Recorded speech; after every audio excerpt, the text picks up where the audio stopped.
سلامونه ملګرو. جنید خان ما الیمین ګنداپور خلاف یو غټ چال روان شوی دی. څنګه چې تاسو له معلومه ده کله چې عمران خان اعلان کړو چې الیمین ګنداپور به د کې پی کې وزیر اعلی وي، نو هغې نه پس د پی ټی آی چې څومره هم مخالفین او سپیشلی د الیمین ګنداپور مخالفین، د پی ټی آی مخالفین، هغه به دا تنقید کولو چې الیمین ګنداپور دی د کې پی کې نه وزیر اعلی کیږي. خو عمران خان په خپله فیصله باندې کلک ولاړ. عمران خان خپله فیصله کړې وه چې الیمین ګنداپور به د کې پی کې وزیر اعلی وي. الیمین ګنداپور د کې پی کې وزیر اعلی منتخب کېدو باندې د عمران خان مخالفین او د پی ټی آی مخالفین مخکې نه هم ډېر زیات ناراضه وو. الیمین ګنداپور خلاف الیکشن کمیشن کې درخواست دایر شو. لومړنی چې کوم غټ چال دی هغه د الیمین ګنداپور خلاف هغه ټریپ هغه له کېښودلی شو. ټریپ څه دی جي؟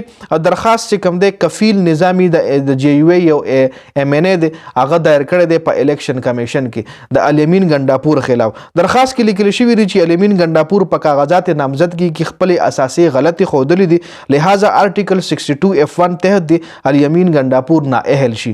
دا په د جے یو ای ایم این ای کفیل نظامی صاحب چې کوم دی هغه په دا درخواست په الیکشن کمیشن کې جمع کړی دی چې تاسو نااهله کوي، ځکه د چې کوم الیکشن کمیشن د خپل کاغذات جمع کړي دي هغې کې د خپل اساسات چې کوم دي خپل اساسي خپل ځمکې بینک بیلنس چې کوم دی هغه د کم ښودلی دی. نو په دې وجه باندې تاسو دی وایي د آرټیکل 62F1 تحت دی تاسو مطلب د الیکشن د دغه نه نااهل کوي. خو دلته دا سوال هم پیدا کیږي اوچتیږي چې الیمین ګنداپور په لومړي ځل خو اسمبلۍ ته نه دی تللی، یا په لومړي ځل خو دی وزیر نه دی منتخب شوی دی، خو مخکې هم وزارت کړی دی، مخکې هم په اسمبلۍ کې ناسته کړې ده. نو دا آرټیکل په ده باندې هغه ټایم کې ولې نه لګېدو، اوس پې ولې لګېدي چې هم دا یو غټ کوېسچن چې کوم دی ریس کېږي جي. بل خبر دا چې کله نه د کې پی کې کابینه جوړه شوې ده نو ډېر زیات اعتراض د کې پی کې په کابینه باندې روان دي.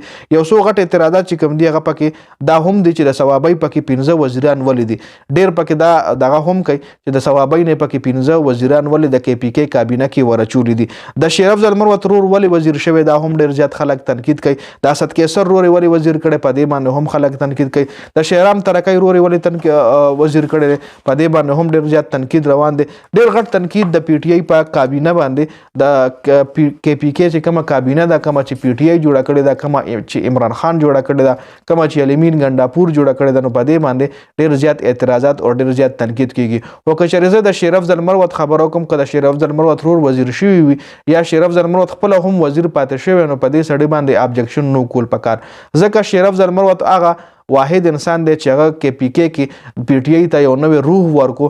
څه ټایم چې د یارې ورځې وي، جلسې نه کېدې، سم نه کېده، پابندیانې وي، چار چاپېره پابندي وه، چا د پی ټی آی جنډه هم نه شو راوچتولی. نو شیر افضل مروت واحد داسې سړی و چې دی راوتی او د پی ټی آی دپاره اواز اوچت کړی او د پی ټی آی دپاره خپلې منډې تړې خپلې هلې ځلې شروع کړې وي جي. نو د شیر افضل مروت په لږ ټایم کې دومره غټ فیم ایسته دی، خو د دغې فیم شاله د شیر افضل مروت ډېر غټ ایفرټس پراته دي، ډېر غټې قربانیانې پراته دي، ډېر غټ ریسکونه هغه ایستلي دي جي. نو که چېرې وزارت ولا ملو شوي نو په هغه باندې اټلیسټ تنقید نه دی کول پکار. نو په دې ویډیو کې دا اپډیټس و، د ویډیو کتلو زیاته مننه جي. والسلام.